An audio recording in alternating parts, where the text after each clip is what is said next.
it's good, man. I mean, good as it's gonna be for right now.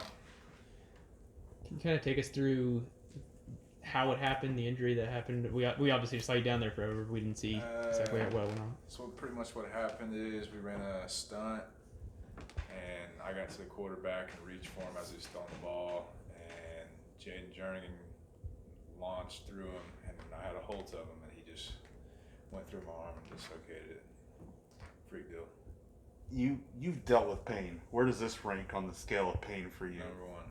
Number It's one. the worst pain I've been through. I mean, I've had a lot of injuries and surgeries, and I couldn't even compare that one. That one blew the top off mine. What was it before that as a wrestler? I mean, like you said, you probably went through a lot before that. What would have been in that number one? Probably after that, probably be the second day after my ACL surgery in high school. That nerve block wore off, and that didn't feel very good. After going through injuries like that and being able to bounce back, what have you kind of learned? What's your strategy for approaching that pain management and being able to come back as fast as you have? I mean, I think it all really started in high school. I tore my ACL. I think I asked my surgeon and my physical therapist, I was like, liability-wise, when's the fastest I can come back without me being able to legally take action against you if I got hurt again? And they said 4 months, and that's when I came back. I got released, I think, like on 3 months, 30 days, and then my surgeon said I wasn't allowed to play until playing a game until I had a week of practice. And it's just kind of one of those things where it just kind of carried over to all my other injuries, and it's just you just got to take it serious and be diligent about it. Did you think you'd be back as quick as you were from this? I actually wanted to play against Baylor, but they wouldn't let me. So This time around, as far as both when you were released to come back and then when you were physically able to do it, what was that process like and kind of the pain tolerance there? for my elbow, can you ask that again? Just as far as both, like you said you wanted to be back for Baylor, but they maybe wouldn't let you. What was the process to getting back, and then when you did, how it felt?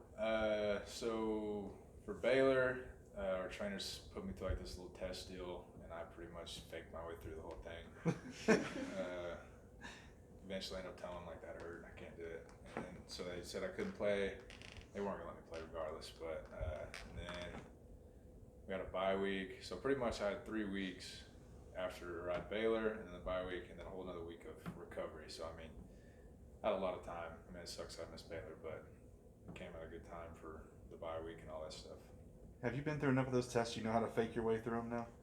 Yeah. I mean, you just can't show any emotion in your face when it hurt, and you just gotta keep it straight. How much pain are you playing with now? Right now, it doesn't matter. I mean, it just hurts. And there's no one in the country right now that feels 100%. So, I mean, I just gotta act like I am. How is it lifting the baby at home? Fine. I mean, nothing that can stop me from carrying him. Okay. What have you thought about? Obviously, Colin's gotten more work with. Obviously, Trace going down. You went down for a little bit. What have you thought about how he's stepped up? I told y'all during fall camp that he was going to be an All-American. I mean, I expected nothing less when he started getting more reps, and I still think he's going to be an All-American. If he doesn't, he's been named the mid-season freshman All-American team, and I think he could very potentially be on more than just the freshman All-American team. I don't even know what they call that, but just the normal, I guess, non-freshman All-American team. How do you help him avoid hitting that freshman wall? Mike yesterday talked a lot about, the freshman wall always comes up on somebody at some point. How do you help him avoid that?